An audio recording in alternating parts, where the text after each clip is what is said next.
Do you find that the recordings that you do in your home studio, while they may sound technically pretty good, they don't give you the same warm and fuzzy feelings that you get from listening to the records you grew up loving? I've been trying to deal with this in my own home studio for the last 20-something years. And recently I discovered some things that have completely changed the way I think about recording at home. Now, before I looked like Bert from Sesame Street, I was the singer-songwriter in a band called Mile. And we were fortunate to put an album out on Aware Columbia Records in the year 2000 called Driving Under Stars. Now that was back when you sold records and we did not sell enough of them, so we got dropped. But that led to a career in the music business for me, which I wouldn't trade for anything. Now, one of the best things about that time was that home recording was really starting to kick off. And I got obsessed with it, like a lot of you probably are. And I thought that because I had recorded in these big studios with great mentors, that I would just transfer that over to what I was going to be doing in my home studio. And I learned very quickly that it's not as easy as it looks. So, like a lot of you, I got obsessed with buying gear. And I bought a lot of microphones and compressors and mic pre's and all of that stuff, thousands of plugins. And I still wasn't getting the warm and fuzzy feelings like when I would listen to records I grew up loving. And it bothered me.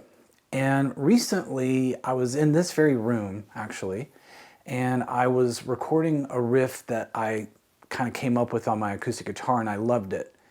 And I just had this instinct that I needed to do something differently than I had been doing.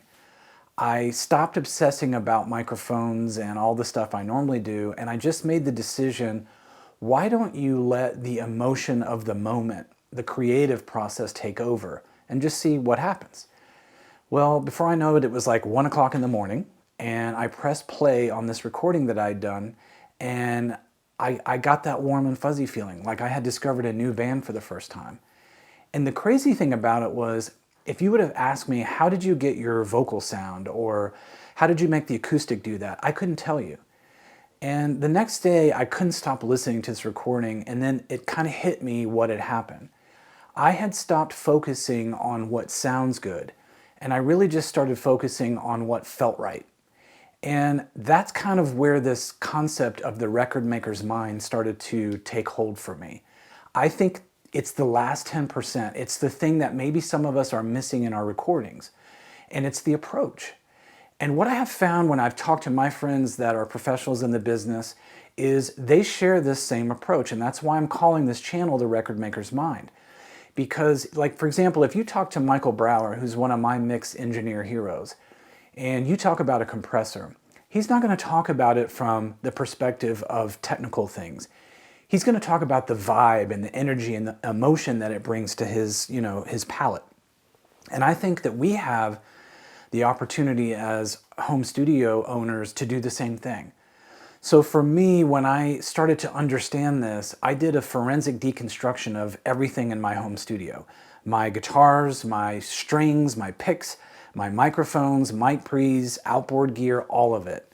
And I really am kind of in a comfortable place now where I understand that people that I respect in the business that do this for a living, they also have places they start with the gear they use. It's just they go through the lens of emotion first. I like to actually think of this as engineering for emotion.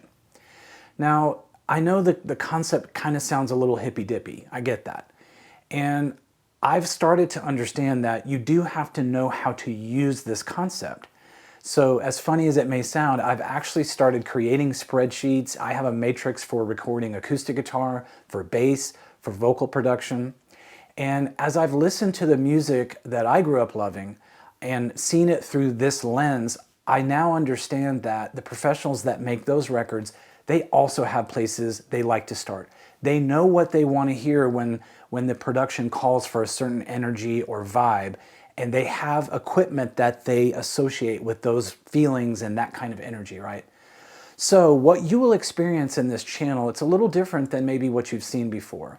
This is a top-down approach, and what I mean by that is I've learned that sometimes the best way to answer the really small, detailed questions is to ask big picture questions. In other words, to completely change your approach. Now, we will talk about things like DAWs and microphones and mic pre's and all of that stuff on this channel. It's just that we're going to do it through the lens of emotion. And I'm not only going to talk about these things, I'm going to show you and let you hear proof of concept. I will walk you through the process. I'll show you video of it. You will hear the actual recordings.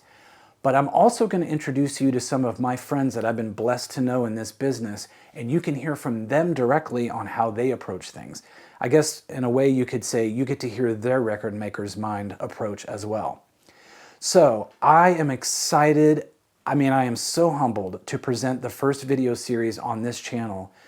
It is with a good friend of mine, my biggest mentor in the music business as far as recording is concerned. His name is John Kirschwig. He produced Creed and Puddle of Mudd and Jewel and a bunch of bands. He is as talented as anybody that's ever lived on planet Earth. And several years ago, he graciously agreed to come record me in my home studio in Nashville. Now, I have a whole separate intro for that video, so I won't bore you with it. But as I've been editing the video and kind of reconnecting with John, it really kind of enforced this proof of concept for me. When John came to my studio, which was about 2011, I was not mature enough or ready enough to understand what I was seeing. But you will see in the video that it is kind of proof of concept with this record maker's mind. John's approach was so different than I was approaching things in my studio, and you can very much hear the difference.